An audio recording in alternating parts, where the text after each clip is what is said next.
పాఠశాల కరస్పాండెంట్ గారు doctor T Venkateswarlu గారికి, అదేవిధంగా మరొక డైరెక్టర్ డాక్టర్ జి వెంకటేశ్వర్లు గారికి, పాఠశాల ప్రధాన ఉపాధ్యాయులు గాబ్రియల్ సార్ గారికి, మా ఉపాధ్యాయ బృందానికి, మా విద్యార్థుల తల్లిదండ్రులకి, విద్యార్థులందరికీ కూడా 77వ గణతంత్ర దినోత్సవ శుభాకాంక్షలు. మరి దాదాపుగా 250 సంవత్సరాలు బ్రిటిష్ వారి యొక్క పరిపాలనలో అనేక రకాలైనటువంటి కష్టాలకు వనర్చి, అనేక రకాలైనటువంటి ఇబ్బందులను ఎదుర్కొని భారతదేశానికి స్వాతంత్రం సిద్ధించిన తర్వాత ఒక పటిష్టమైనటువంటి, ఒక నిర్దిష్టమైనటువంటి రాజ్యాంగం అవసరం అనేటటువంటివి రావడం జరిగింది. ఒక ప్రణాళికమైనటువంటి పరిపాలనా గ్రంథాన్ని, రాజ్యాంగాన్ని రచించి ఆ రాజ్యాంగం అమలు చేసి, అమలు యొక్క ప్రక్రియలో, రాజ్యాంగ రచనలో డాక్టర్ బిఆర్ అంబేద్కర్ గారు, బాబు రాజేంద్ర ప్రసాద్ యొక్క ఆధ్వర్యంలో దాదాపుగా 2 సంవత్సరాల 11 నెలల 18 రోజులు కష్టించి ప్రపంచవ్యాప్తంగా కూడా ఏ దేశంలో లేనటువంటి ఒక పరిపాలనా గ్రంథాన్ని రచించడం జరిగింది.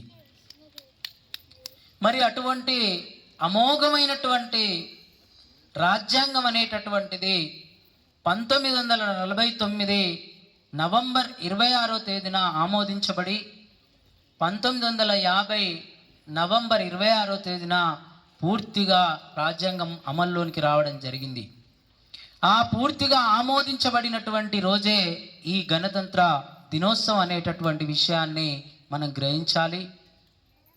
అనేక మంది స్వాతంత్ర సమరయోధులు కష్టించి భారత సంఖ్యలు తెంచి భారతావనిగా మార్చినటువంటి ఈ భారతదేశానికి ఒక అద్భుతమైనటువంటి పరిపాలనా గ్రంథాన్ని అందించినటువంటి అంబేద్కర్ గారికి నిజంగా భారతీయులందరూ కూడా శిరస్సు వంచి నమస్కరించాల్సినటువంటి అవసరం ఉంది.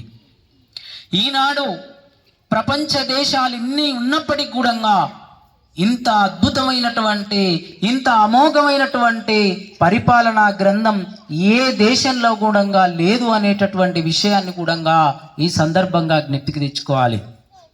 ఆనాడు బ్రిటిష్ వారు పరిపాలన చేస్తున్నటువంటి సందర్భంలో ఈ భారతదేశం అనేక అవహేళనకు, కవ్వింపులకు, చర్యలకు పాల్పడ్డటువంటి విషయాన్ని మనం జ్ఞప్తికి తెచ్చుకోవాలి.